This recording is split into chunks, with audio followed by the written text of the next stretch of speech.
I decided to stop interrupting. I stopped defending myself. I stopped correcting the lies. I let a narcissist completely control the conversation. What happened next taught me more about narcissistic abuse than years of reading psychology books. So, in this video, this is what I found. The conversation lasted nearly an hour. They contradicted themselves repeatedly. They exposed things I never would have noticed before. And by the end, I finally understood the real purpose of these conversations.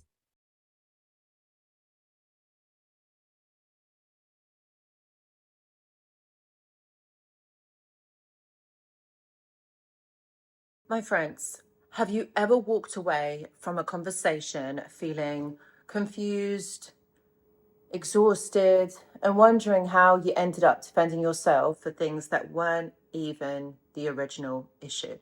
I recently decided to do something different. I stopped interrupting, I stopped correcting the lies, I stopped defending myself, and I simply let a narcissist control the conversation. And what happened was incredibly revealing.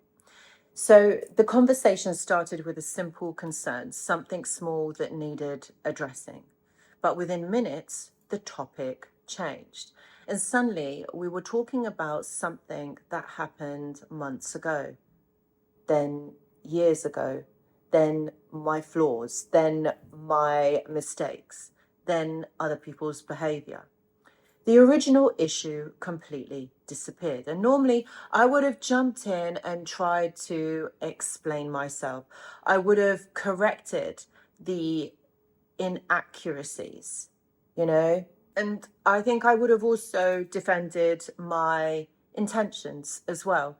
But this time I did something different and I stayed quiet and I listened. And that's when I noticed something. The longer they talked, the more that the contradictions appear. They would end up saying one thing and then say the opposite a few minutes later. It's kind of like, you know what I always say in the videos?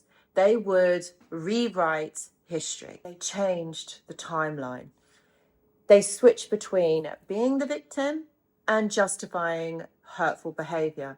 And because I wasn't busy defending myself, I could actually see the pattern. That's when I realized something really important. The conversation was never about understanding, and it wasn't also about resolution. It wasn't about finding the truth. It was all about control.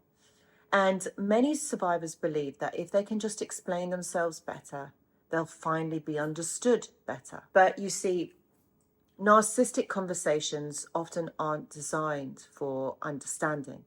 They're designed to keep you engaged, explaining, defending, proving. And the more you try to prove your reality, the less time you spend questioning theirs. And that's the trap. The biggest lesson that I learned is that silence can reveal more than arguing ever will. When you stop managing the conversation, people often reveal exactly who they are. I've always said this to you, my friends. I've always said, be quiet, step back, have a look at what you're dealing with here, who they are. Not exactly just their behavior, but what they're saying, their behavior. It's all of it, all together. Because ultimately, this person is going to reveal who they are. And that's exactly what I did in this kind of test or this kind of experiment that I did. So they reveal exactly who they are, not because you exposed them, but because you stopped doing the work for them. You stopped explaining yourself, because when you're explaining yourself, you're giving them fuel. You're giving them reason to come back at you, question you, be nasty. Take that information and destroy it. You know what I mean? Like, that's what they do. And perhaps maybe the most important lesson of all is you don't need somebody else's agreement to trust your own reality. You don't need their validation, and you do not need their accountability if you're ever going to get that from them. And you don't need their permission to move forward. Sometimes healing begins when you stop trying to win the conversation and start recognizing the pattern. You start noticing other things that are at play here, other things that are very important. Because once you see the pattern, it's very difficult to unsee it. Because that's what people like this do. They do that because that is who they are. Basically, you're doing all the emotional labor required to keep the conversation grounded in reality. But this time, what I decided to do, like I said, I did something different. I just listened. I asked the occasional question, I stayed calm, and then I let them continue. So at first, nothing seemed unusual. It was just normal, how they normally are. And in fact, they appeared quite comfortable. You know why? Because they didn't expect it. I would even say that they seemed confident as well, because for many narcissistic individuals, having control over the conversation feels familiar, like being the narrator, like they're determining what's relevant and what isn't. You see, that's what it is what I said earlier. It's all about control. They're determining what they're going to listen to, what's important in this and what's not. It's like deciding which facts matter and which facts can be ignored. But the conversation continued and something fascinating happened. 5 minutes later, they were describing how deeply hurt they were. One moment they claimed they never said something, and 10 minutes later they referenced saying it. So like I said, there was a lot of contradictions that were coming up here. And that's what I said. I didn't correct them. I just listened to what they were saying. The conversation itself becomes a weapon. And many survivors think the trap is the insult or the accusation or the gaslighting. But often the trap is much more subtle. The trap is keeping you engaged, keeping you explaining, keeping you defending, keeping you focused on proving yourself. Because the moment that you're trying to prove your reality, you're no longer evaluating theirs. You see? So this is all about trying to put the blame onto you or get you to look at them or get you to try and forget about them, not notice what they're doing and think about you. You're no longer asking whether their behavior makes sense. You're no longer noticing the inconsistencies. You're simply reacting. And that's what they do. That's what I mean. That is the trap. And reaction creates control. It does, my friends. And so the biggest lesson that I learned from the conversation was that silence can be incredibly revealing. When we stop trying to, like I said, fill in the gaps, when we stop rescuing the conversation, when we stop managing another person's emotions, people often really do reveal who they are. Not because we force them, not because we finally got out, but because we finally got out of the way. Now, this doesn't mean you should sit silently while somebody abuses you. That's not what I'm saying here, my friends. I really am not. It doesn't mean that you have to tolerate disrespect. Again, I'm not saying to do that. And it certainly doesn't mean staying in harmful relationships. What it does mean, though, is about recognizing when a conversation has stopped being productive.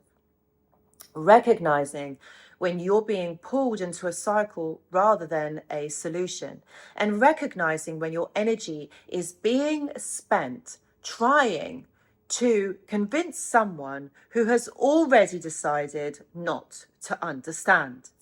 And one of the most empowering moments in healing is realizing exactly this, that you do not need someone else's agreement in order to trust your own reality. You don't need a narcissist to validate your experience, and you don't need them to admit what happened, because you already know. And this is where you have got to trust yourself, because you already know. Because healing begins the moment that you stop handing over authority to define your truth. And for me, that conversation changed everything. Not because suddenly they became self-aware. It's not about that. Not because they even apologized. Again, didn't need that. Not because they even changed. Not because I changed the role that I was playing. I stopped participating in the endless dance. I stopped chasing, trying to understand it. I stopped chasing understanding from someone that is committed to misunderstanding me. And in that space, clarity appeared. So, my friends, if you're currently dealing with circular conversations, constant confusion, or someone who has always seemed to twist reality, I want you to remember this: that not every conversation deserves your defense, and not every accusation deserves your response. Not every misunderstanding needs your correction. Sometimes the most powerful thing you can do is step back, observe the pattern, and trust what you are seeing. Because once you see the pattern clearly, my friends, it's very difficult to unsee it. And that clarity has become the beginning of your freedom. Now, if this resonates with you, let me know in the comments by writing the word reset. And if you're ready to break free from that trauma bond and start reclaiming your peace, check out the 30-day trauma bond reset. The link is in the description box below. Thank you so much for watching, my friends, and I hope to see you in the next video. Goodbye.